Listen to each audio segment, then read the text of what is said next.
In April of 2023, the California Air Resources Board issued a regulation that, among other things, will require that the entire trucking fleet that hauls containers to and from ports go to zero emission by 2035.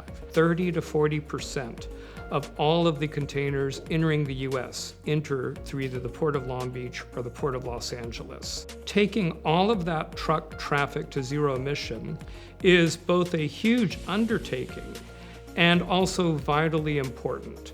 The cargo that traverses our facilities reaches not only every one of our 50 states, but each of our 435 congressional districts.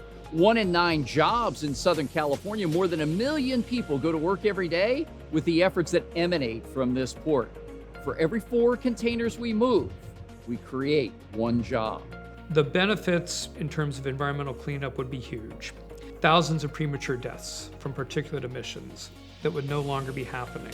An 8% reduction from that part of the state's greenhouse gas emissions that are from the trucking industry. We really need to be sure that we've rolled up our sleeves and we're doing the hard work to do all the things that we need to do to be sure that this works. The new ruling on the Clean Fleet rule, we realized was going to have tremendous impact on the Port of Long Beach and LA, both from a health standpoint and an economic standpoint. There were approximately 180 battery electric trucks serving the ports of Los Angeles and Long Beach. By 2035, we estimate that there will need to be 35,000, all of them zero emission. What we are trying to do right now is to transform an industry, to create a new market, a market for zero emission trucks, and everything that would be necessary to support that market. We don't buy the equipment, we don't run the operations of the port, we certainly don't regulate it. But getting all 3 of those factions together to see how we can accelerate technology, find new funding and investment streams, and prove to the working community that these concepts will enable greater trade in the future is key to our success. We feel confident we can do it. We have a volume of activity here that will make us the largest market in the world. We'll be the first ones to do it, and we'll show that the transition is possible. We want to be sure that the state is tracking developments, identifying bottlenecks so that those bottlenecks can be addressed. Infrastructure, secondhand vehicle market, monitoring and evaluation. Those are really the key high-level things that we are recommending need more focus. Drayage trucking is an industry that is predominantly small firms, oftentimes owner-operators. In addition, most of those small firms lease the land where they park their trucks, maybe on 1-year leases. It really isn't possible for those kinds of firms to install charging infrastructure because they don't have a long enough lease to recover the cost. We see the market opportunity in SoCal as massive.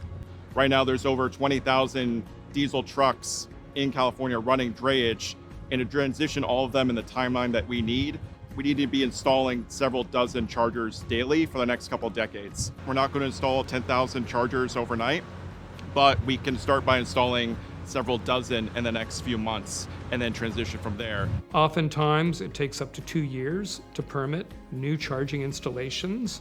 If you need a substation upgrade, that might be an additional 5 years. And the short answer is that at that pace, we just won't meet the Advanced Clean Fleets Regulations goals.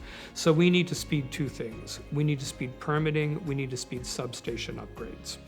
So one of the biggest challenges facing small fleets today is a lot of times there isn't the capital or the resources or time that they require to provide either their own charging infrastructure, like behind the fence situation, or to even get 1 truck on the road can be a really daunting task.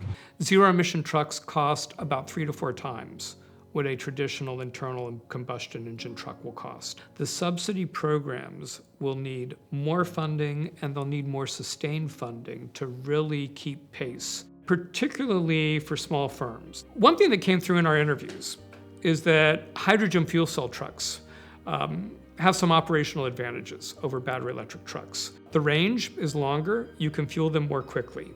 The bottom line is that if everything else was equal, firms would prefer to use hydrogen fuel cell.